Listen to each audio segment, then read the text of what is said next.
Alright, welcome back. Now that we have created our first toolpath, a simple facing operation, we have a number of directions we could go with this. We could start by cutting this pocket here, or we could cut the outside of the part, or we could drill and tap and do all that stuff.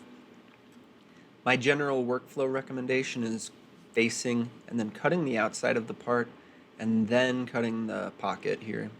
That's just my habit. You could do the pocket first. So to do the outside of this part, we're going to use the contour toolpath. So if I go here and I click contour, it's going to bring up my chaining dialog here.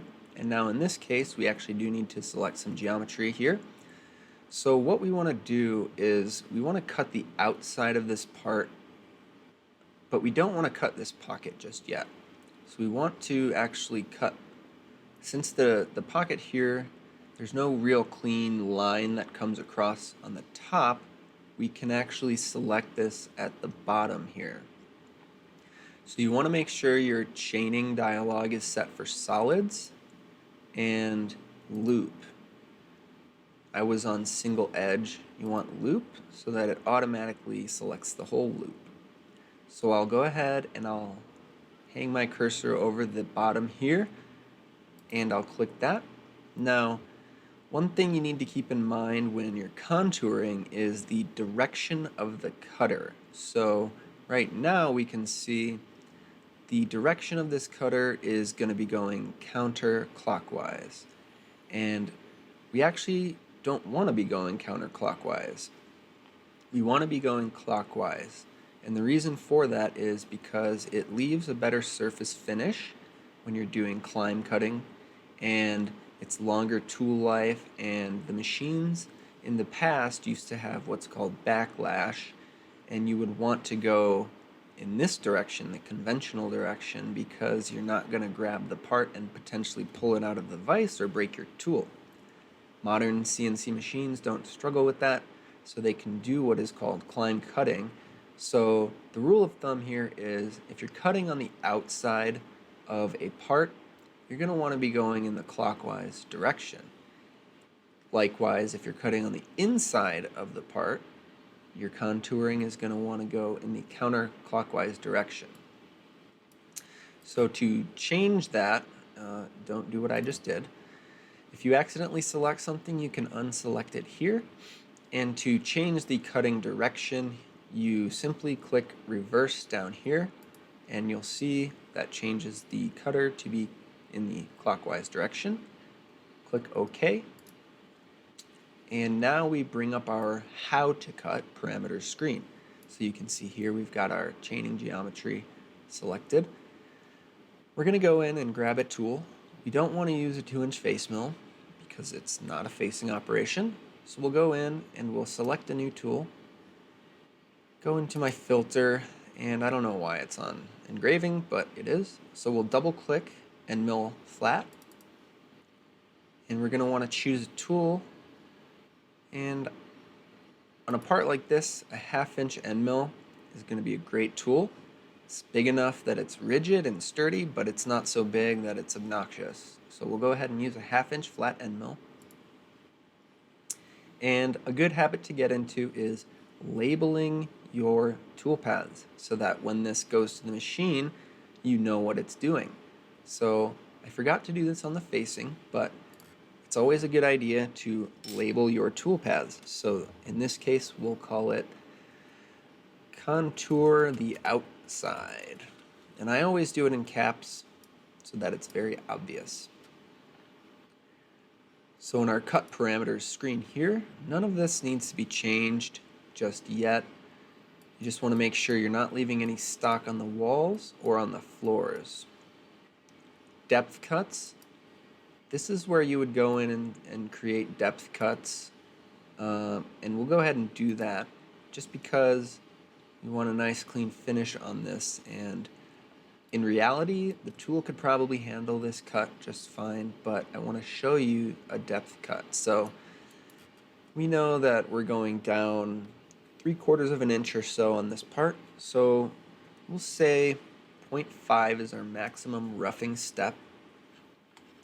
Another parameter you want to be considerate of is lead in, lead out. Now mine are already defaulted so that those lead ins and lead outs are slightly smaller. And that's just how the tool is going to enter into the cut. So it's going to enter in kind of sweeping motion here. So for now, we'll leave those as is. Breakthrough, I never use breakthrough, so I would recommend ignoring breakthrough. Multi-passes is another useful function here. I usually use multi-passes or depth cuts. I generally don't use both. And the reason is that multi-passes are the same as depth cuts, only in the radial direction. So instead of depth cuts, you're taking width cuts. And we can show you that here shortly, but for now we'll use depth cuts. Tabs, again, don't want to worry about that. Finally, we want to just do the linking parameters. Now you'll notice that it already chose a depth for me. Because we selected that chain, and that chain is at the bottom of the part, it's using the depth of the chain to define the depth that's noted here. If we wanted to change that, we could. Let's say 1/2 inch. If you know the depth already, that's great. You can type it in manually. If you don't, you can click this depth button and actually click on a feature here where you want that depth to be. So if I click here, the depth will be 0. If I click here, the depth will again be negative 0.75. It's always a good idea to go just past what your final depth is.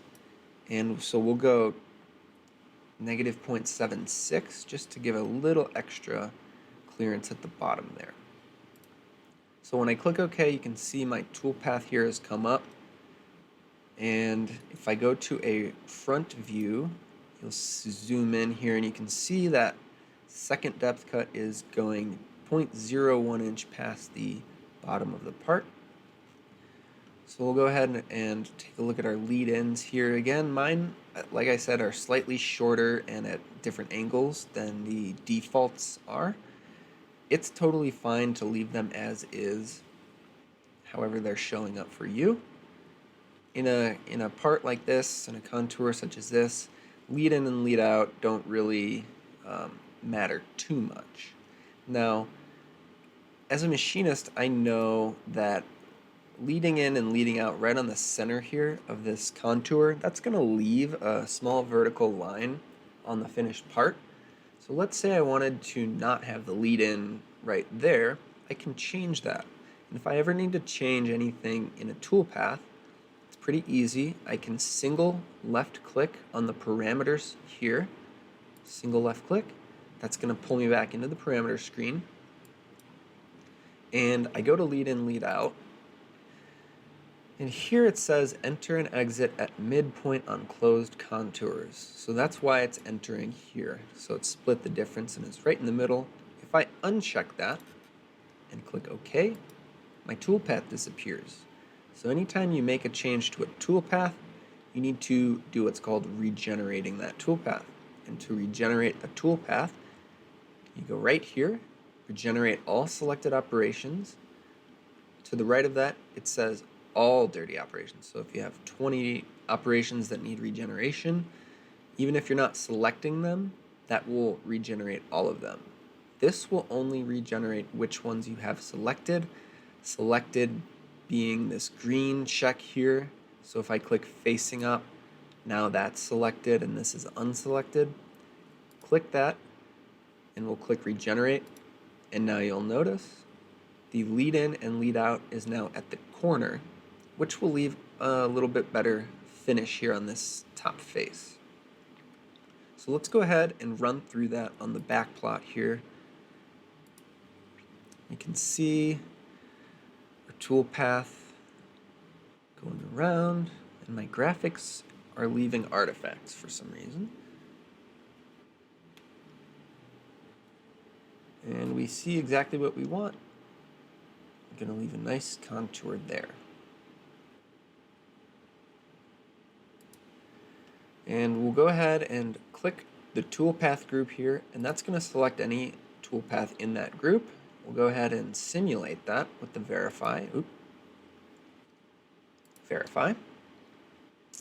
Now, I like to turn on different colors here. So if I click the verify tab and I do color loop, what that's going to do, as you can see, is give each operation its own different color, which is really useful. So you can see now that cuts blue, and we can see our part cut there. So that looks great. If I wanted to, I could add a finishing pass to this. So what I'll do here is I can either select the toolpath I want and right click and do a simple copy paste. What I like to do is hold the right mouse button over the toolpath, click that, drag it down, let go, there we go, let go. Now I have a number of options. I can move it after the toolpath, I can copy it before or after. I'm going to copy it after. And that just copies that toolpath. So I said I want a finish pass. So for a finish pass, depth cuts are not something that I want. So let's go back and change that. We'll go ahead and turn off our depth cuts. And again, our dirty operation here, we need to regenerate that. And now we have a nice contour that comes back and cleans up that face, just any tool pressure that was on there that didn't cut a fully vertical wall. A nice finish pass like this is going to leave you a great surface finish, and it's going to make sure that those walls are cut just to the right size. So now we've got our contour and finish pass done. Let's go ahead and jump into cutting this pocket now.